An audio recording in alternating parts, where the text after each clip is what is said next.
My biggest kind of thought I always had was, what am I going to do when I have control over my life? I'm absolutely exhausted. We haven't seen the sun in 72 hours. Big dog. The next 48 hours is pretty critical, and making sure that we get the wind right. All is well. We're slowly making our way. Insane, man.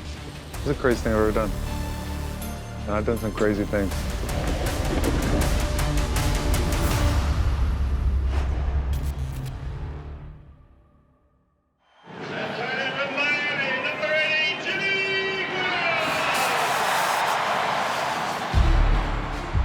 I played 13 seasons in the NFL, and I loved every second of it. Breeze throws, he's got Jimmy Graham. Wow. What a catch by Jimmy Graham! Whoa! Jimmy Graham, who utilizes his 6'7" size and leaping ability. So I was an All-Pro, and I played with many Hall of Famers, but the one thing that separates me from most people is I'm willing to push myself to the limit. While I played, I got 10 pilot's licenses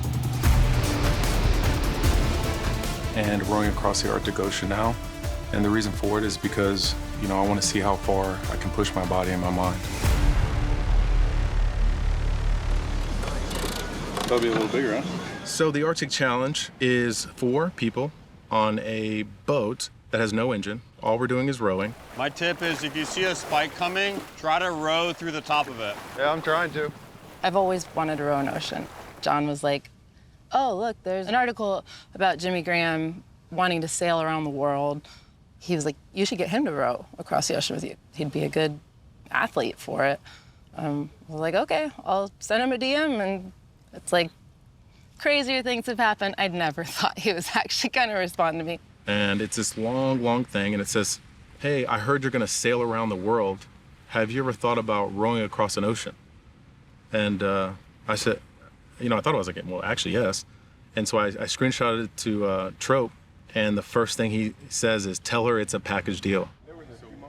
I met Jimmy about 15, 16 years ago now.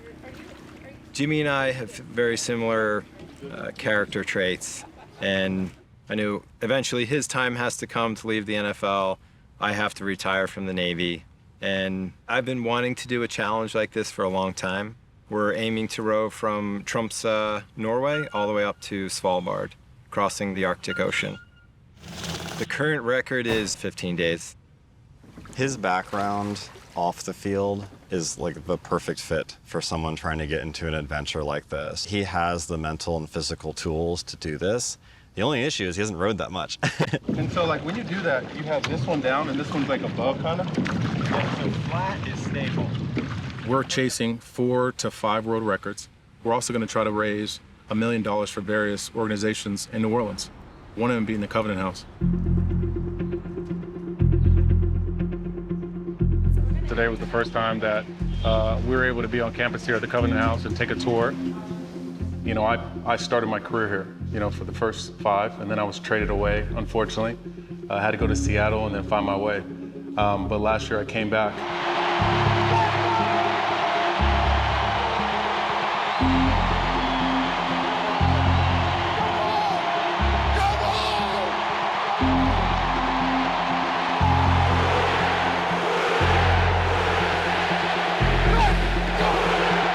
My first day, I ended up renting an apartment that I'd never seen. And I looked out the window, and the first thing I saw was this building that looked like a government building. And then, I'm just looking, some lights are on, and I see bunk beds. And I see like 4 kids at the window. And I was like, oh, that's a shelter for kids. I said, there's a reason I'm here. And, I can't leave the city without doing something for them. So this is our sanctuary. A young person shows up anytime, and believe me, young people will show up anytime, day and night. We ask them, how can we help them? And we take it from there. Every kid gets to that doorstep absolutely desperate, literally with no hope. What you guys have at your age is something that most of the world doesn't have. You have resolve. The reason I'm doing this is for all of you. Out of everybody here also, I don't know how to row. It was unbelievable to see how much help that they were giving these kids. I think their age group that they're catching between 16 and 22 is one that gets lost. This is near and dear to me because as you guys sit on the other side of this table, I was there, at your age and even younger. My childhood story was when I was 11, my mother dropped me off at a facility, which at the time was very difficult. I remember sitting across from a long table and, kind of watching my mother sign me away. And then kind of the next thing I remember is that night is, that was the first night I got jumped. I think that's when, I realized that, I'm gonna have to potentially fight every day of my life. The perspective I had on it, especially at such a young age, was when I have the possibility to change my circumstance and to change my life and to change my outcome, what am I gonna do? And that's the thing that drove me through my childhood, through my teen years, and then has driven me into manhood now. I've always looked to see what the limit of me is.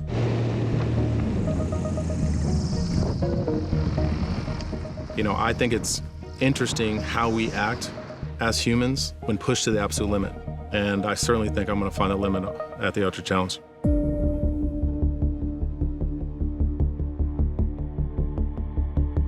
My rowing level experience today would be the third time I've ever been on a boat. We're within a year now, so I have quite a bit of training to do over the next year. Steer better, bro. Oh, sorry about that. We've been working with him a lot to get the strokes in. He's got a lot more strokes to go. We'll get him there. And as far as the rowing, a lot of it's just learning that muscle memory so that when we're in the middle of the Arctic Ocean, he's defaulting to the proper technique instead of something that could potentially injure you just because you're not doing it quite right. It's a lot of learning. You have to learn quickly. Rowing's brutal. It is brutal. What it does to your hands, I've seen guys, the complete palm of their hand rips off. All right. Blister pop. I thought before I had pushed my body to the limit with football. With the way I was training, how hard I was training, I now know that this rowing thing will be the absolute limit.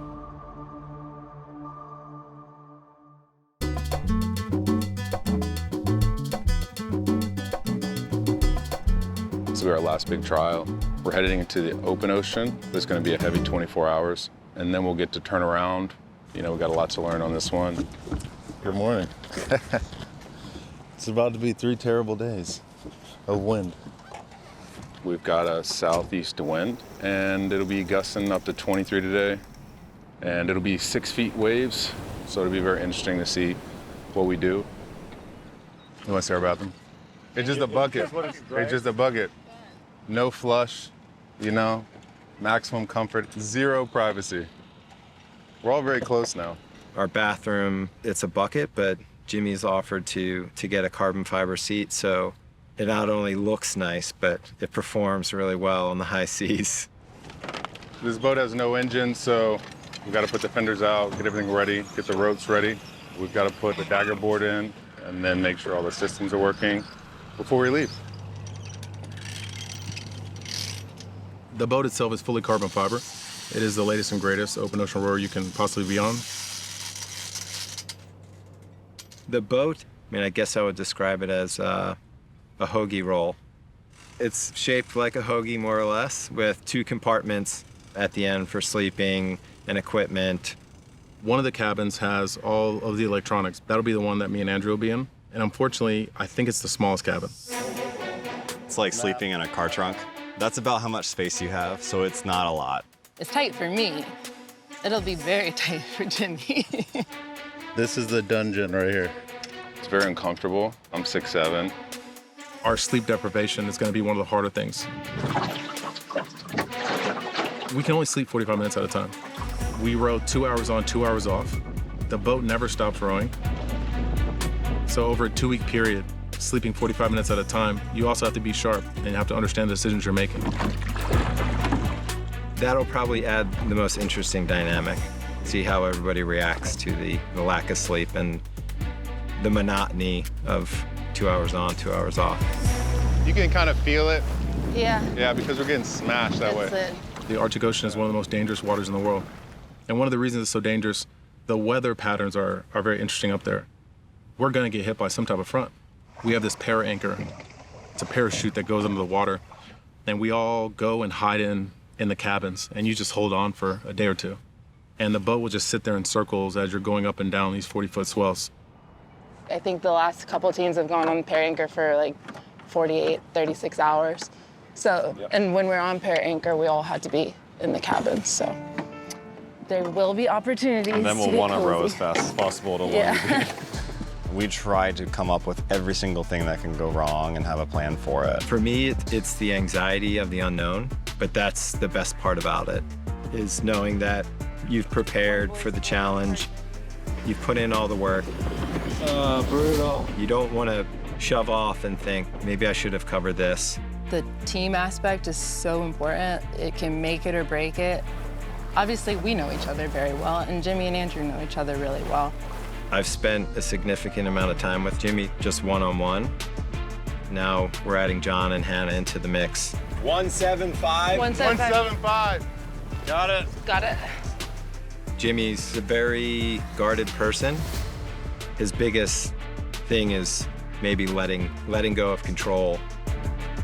We'll go through the checklist, make sure we have everything.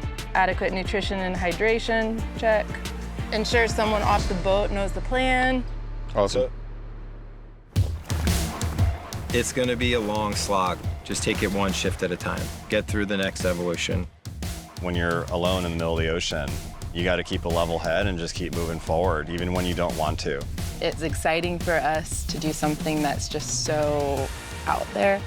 Rowing across the Arctic Ocean surely counts as crazy. This is like combining all the challenges I've ever been on the water, sleep deprived, 10,000 calories a day. I don't know anything else you could do to get to that level. It is us in this little bitty boat in the middle of the Arctic Ocean. You can't get this from YouTube. You can't get this from a book, right? This is challenge yourself through hard times. There's been more people to step foot on the moon than have crossed that Arctic Ocean. It's certainly a challenge.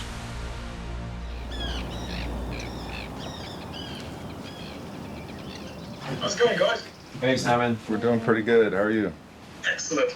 The weather's looking actually quite hopeful for a fairly sharp departure, depending on how preparation goes.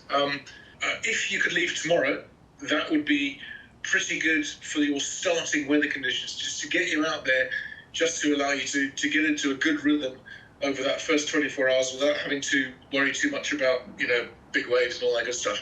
Departure tomorrow is actually looking really quite nice if you could do that. Yeah, we're gonna be leaving tomorrow. Yeah. Oh, excellent.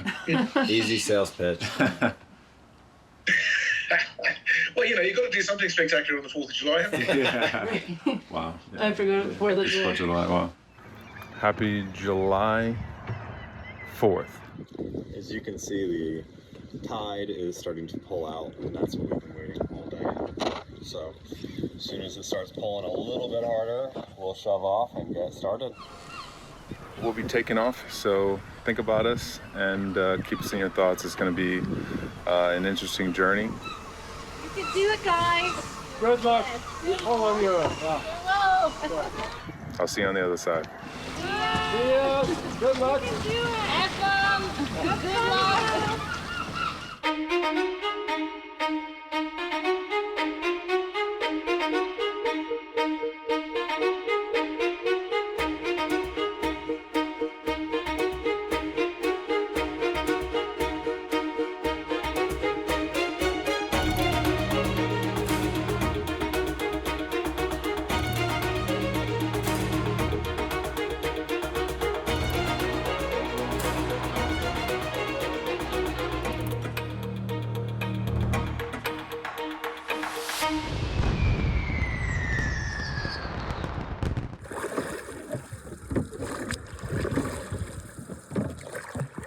The beauty of Tromsø and the fjords up there is unlike anything I've ever seen.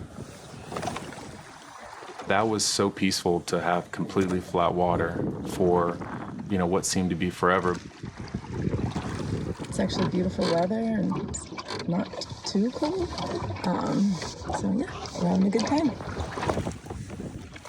I knew no matter what, this is considered the calm before the storm, and that the next maybe 20 days was going to be some of the worst weather I'd ever experienced.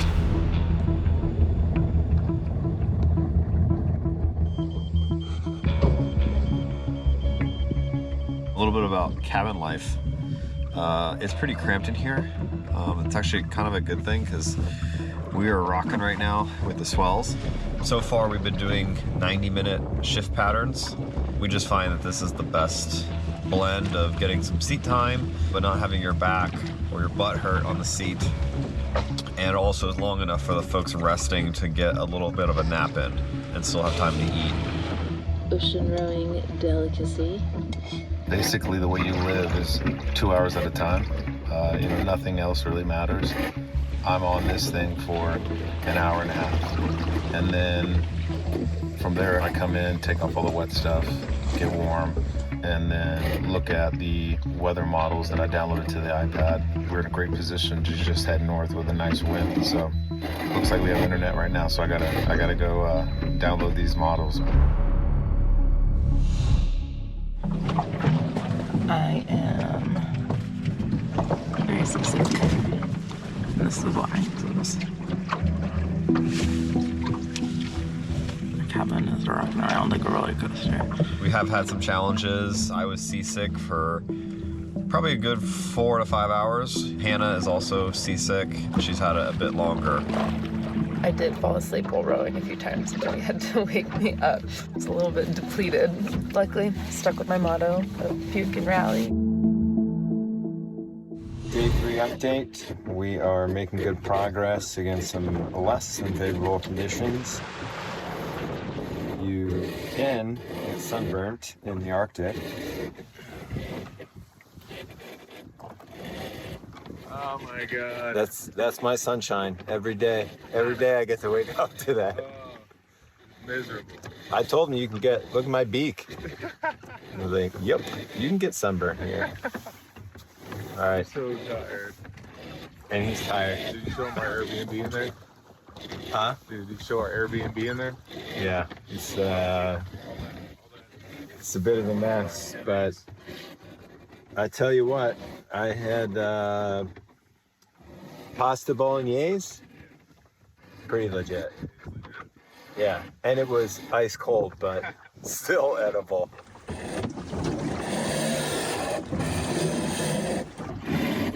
Well, we're all very tired. And as you can hear, this is our cabin. This is where the auto tiller is, so the noise is just constant here. But that's just life. So. The auto tiller that is hooked up to our GPS, and it's a very basic autopilot for the boat. The worst part about it was the noise, and it vibrates off the walls and everything in there. I think that noise is still in my nightmares.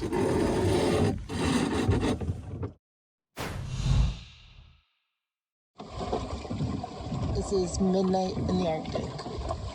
Days and nights and shifts all blend together. Like even just by 3 days in, it's like, what day is it? What time is it? I have no idea because the sun doesn't go down. We're about 200 nautical miles into the trek. We have 3 solid days on the water. Today was a really challenging day. Some big, angry waves. This should be the same conditions for the next 2 or 3 days. Keep moving forward. It's Tuesday, and everybody's exhausted, hungry, and with these big waves, it's pretty exhausting. For the next 24 hours, we'll be fighting this. So we've got to figure out, how to keep the energy and how to sustain it. The next couple hours is going to be pretty brutal. The wave conditions got too severe, and instead of just slogging through for 24 hours, we decided to drop the para anchor to slow the boat down so that we could hunker in the cabins and get some sleep. Good morning. We just spent the last 7 or 8 hours for the first time on Pair Anchor. Got some sleep. Me and Andrew being in the same cabin sucks because we're huge and this cabin's tiny. Here's my guy over here. But we at least got some sleep, so. Pair Anchor, pulling it up. We're gonna get going again. After the next couple hours, we should finally have some good winds, so we'll see.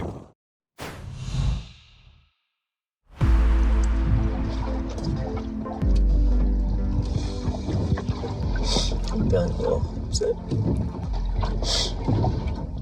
Having a little moment. I'm just kind of missing my girl. We're at the halfway mark, so I broke out a halfway cream chocolate for the female and some letters. Once we got to Bear Island, Hannah she called it the halfway treat, which was a Snickers bar and a Twix for some sugar. And really cool, it also came with letters written by the kids from the Covenant House. It was very encouraging as you're sitting in here suffering every day. You know, it kind of keeps you focused on the purpose and the reason we're doing this and, you know, what's important. So really appreciate everybody believing in the mission and, you know, donating to the kids, man, because that's what it's about, is providing, you know, life-changing opportunities for those who really need it. And, you know, I'm a testament to that. If you believe in a kid, or even if you tell him one positive thing, you know, it can change his life forever. On day 7, we woke up to very favorable conditions. We have just been crushing it up to Svalbard, trying to get as far as we can north. We are just going, because we have a big Arctic storm coming right behind us. So we are expecting waves anywhere from 30 to 40 knots tonight, maybe even higher. So we're just gonna ride it out. The Arctic is definitely testing us here in the final stretch. We've been getting rained on for the last 48 hours, so everybody is soaking wet. The temperature has definitely changed. We're truly in the Arctic now. Hands are freezing, everything. I'm even in here. What's interesting is in the cabin, because of your breath, and when the door is sealed, it creates a lot of humidity. So all the walls are just dripping wet. Everything in this cabin is wet. All of these are just dripping. My socks are wet. My socks have been wet for a couple of days. Our hands are all pruny, our toes, everything just waterlogged. I'm so excited for a hot shower, a bath, chapstick. So yeah, conditions suck, as expected here in the Arctic Ocean. But everybody's staying positive, everybody's doing their job. But I'm about to have to put all this weight back on and get back outside, so pray for your boy. I'm tired, my body hurts. But all is well. Just slowly making our way. Things are going well. Looks like we could possibly crush this world record, which is obviously fun and cool.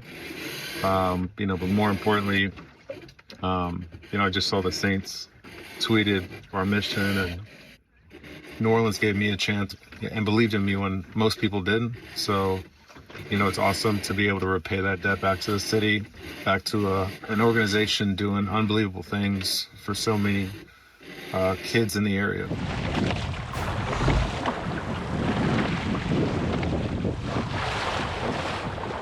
Truly, all you see is just rolling waves. There should be at least some sailboats. Nothing. It was very isolating for sure. I don't know, is it further than I think it is? I think the times I felt like the road was never gonna end.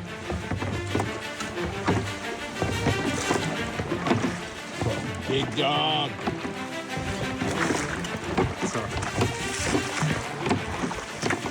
Lend hope. There she goes, folks.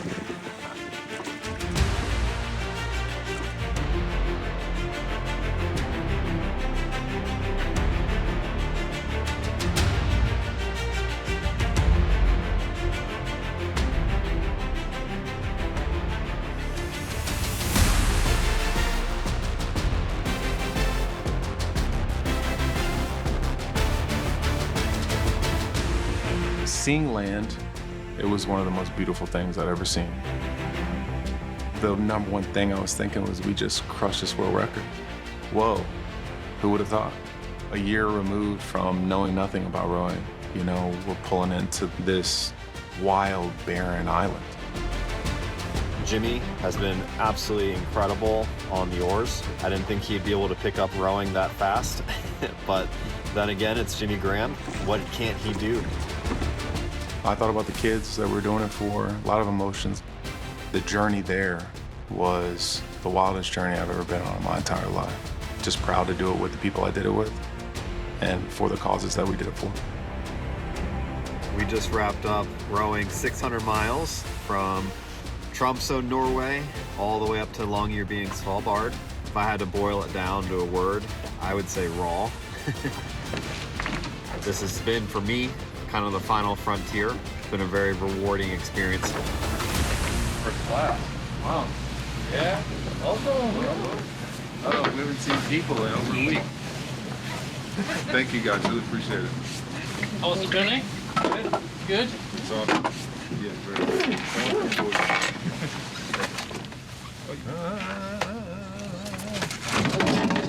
That's what I was saying, be smart about it. Happy? Happy people. Look more tired people, but... We're absolutely exhausted. Thank you guys so much. Crazy to do that and get a world record.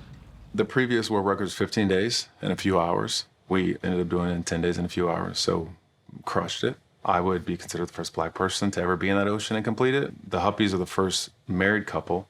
She is the first woman to ever accomplish it. We're also the first all-U.S. team to ever do it. It was like being in a Green Bay practice for 10 straight days. For me, it was miserable. Wow, it's crazy. Oh, it feels weird. It's weird. I can barely walk. What was it? Yo, I can barely walk. I haven't walked in, what was it, 9 days or something? It felt like I was an astronaut coming home, you know, and it just passes out, basically. I mean, I couldn't even feel my legs. Oh my God, I'm going over here. Going over here.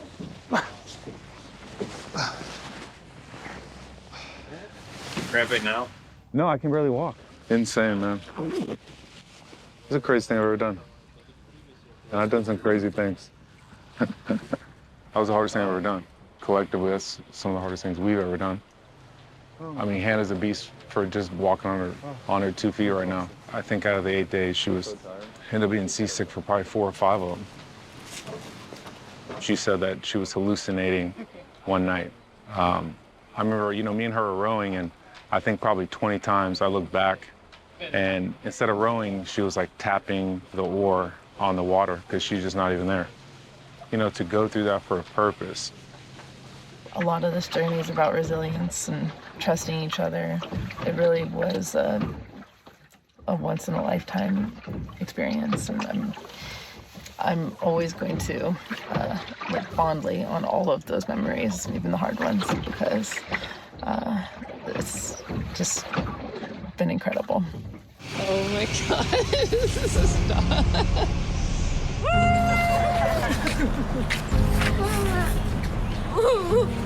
All of the little girls that Hazel is friends with, they all think it's normal that Hazel's mom can row across the Arctic. It's something that's going to make a greater impact.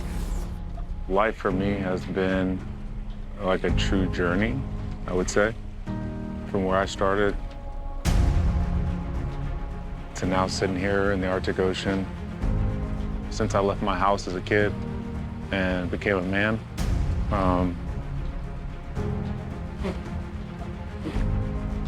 you know, life has been good to me. And to be able to, you know, extend that and to be good to others, especially kids who were as lost as I was, and to show them what you can accomplish with just pure will. You know, very blessed to be able to accomplish this, but more blessed for the ability to go back to New Orleans. They're gonna learn a lot from this, hopefully, and I hope just one can be inspired to chase their dreams. After you telling me your story, I knew for a fact a lot of us can see, you know, we can relate to your story. A lot of us had to do stuff on our own. A lot of us didn't have our people to help us, but despite all the odds, we still came through. We still brought ourselves up to the top, just like you. And I'm not gonna lie, I hope to be where you at one day. You know, I hope all of my hard work and all my pain and suffering was worth it. I can guarantee it will be worth it. I don't think people dream big enough. Dream big. And I know the bigger you dream, the harder you're gonna have to work. But no matter what, if you put in that work for a dream that big, even if you don't get it, you still gonna get somewhere. A lot of kids, they don't know what's possible. Until you're exposed to something, you don't know what's possible. That's a big deal for me. I'm showing them it doesn't matter who you are. I'm sitting there, a guy who's never rowed in his life, crossing the ocean for a world record. And if I can do it, surely you can. I am just a reflection of you. Row, row, row.